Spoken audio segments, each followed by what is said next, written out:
शूर्पणखा रावण की भगिनी, दुष्ट हृदय दारुण दुख ऐनी।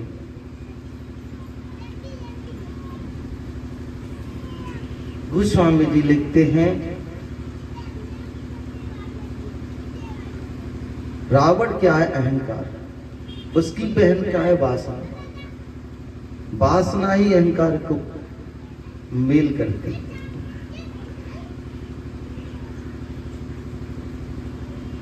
अहंकार कब आता है? जब किसी चीज को लेकर के हम अपने में स्वीकृति करते हैं कि ये चीज हमारी बराबर किसी पर नहीं है।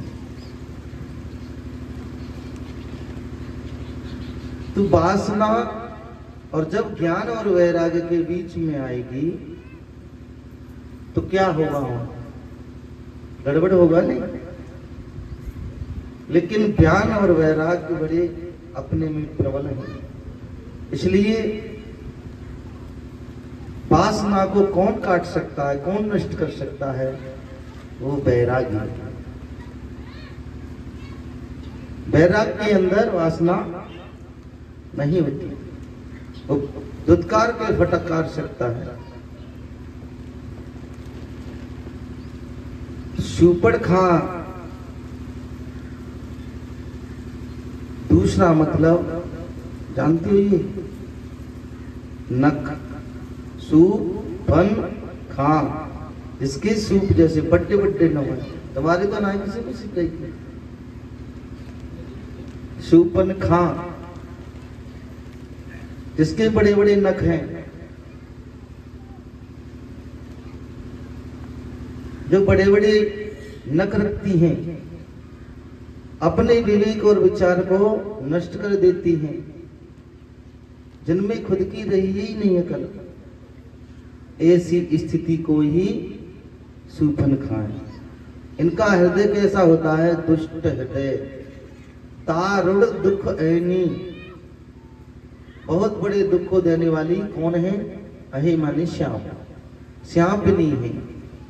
तो स्वामी जी कहते हैं, दुष्ट हृदय वाली श्यापिनी एक बार गई पंचवटी पर। पंचवटी ये हमारा 5 तत्व का शरीर है। जब इसमें वासना रूपी श्यापिनी आ जाएगी तो आपको कहीं का नहीं छोड़ेगी, यदि आपके अंदर ज्ञान और वैराग्य नहीं है तो। ज्ञान वैराग्य है तो आपका कुछ नहीं बिगड़ पाएगा। एक बार आती है जीवन में, हर समय वासना नहीं रहती किसी के अंदर, हर समय रहती है। कभी कभार उसका वेग आता है, इसलिए लिखा है एक बार। तो उसके अंदर वेग है। और कहाँ गई? पंचवटी पर, जहां रहते हैं मेरे राम लखन मैया सीता।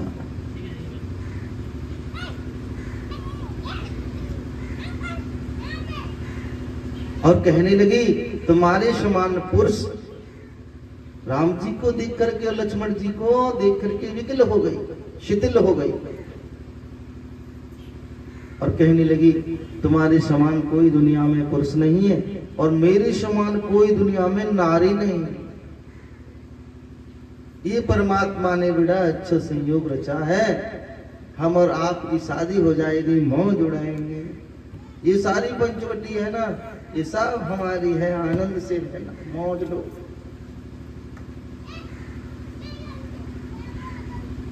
आप मुझसे शादी कर लीजिए। और सुनो, मन आया गज तुम्हें निहारी। आज तक मेरा मन किसी पर नहीं आया। कछु तुम्हें निहारी।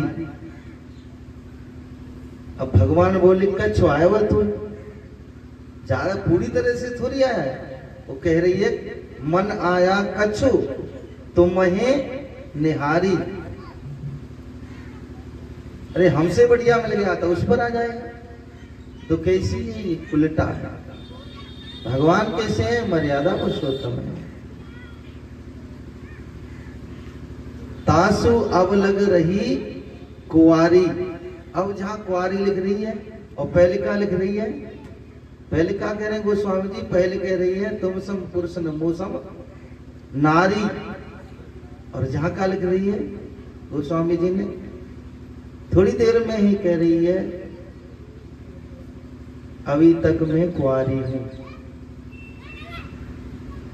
तो राम जी कहते हैं ऐसी स्त्री जो बात बात को बात बदलती है तो उसकी नाक कान काट करके तुरंत भगा देना चाहिए। लक्ष्मण जी बोले देखो देवी हमारे पास तो जो है और हम तो एक ही स्त्री के व्रत में रहते हैं, तो हमारे पास है, मेरे छोटो भैया है ना भूख पा रहा है उसको देखो। और कुछ कहते हैं कि भगवान राम झूठ बोले, झूठ कैसे बोले, झूठ तो वो बोल रही है ना, टिट फॉर टेट, जैसे को तैसा। कांटे को कभी तुम फूल से नहीं निकाल सकते, निकल जाएगा कांटा फूल से। कांटा किससे निकलता है, कांटे से निकलता है। जहर किससे समाप्त होता है, जहर से होता है। तो भगवान बोले तुझे प्रसाद तो मिलना ही चाहिए। बोले देखो ये हमारा छोटा भाई है ना, उसको पूछ लो यदि वो कर लेगा। लक्ष्मण जी के पास गई, लक्ष्मण जी ने कहा सुनो, अरे देवी हम तो उनके चरणों के दास हैं,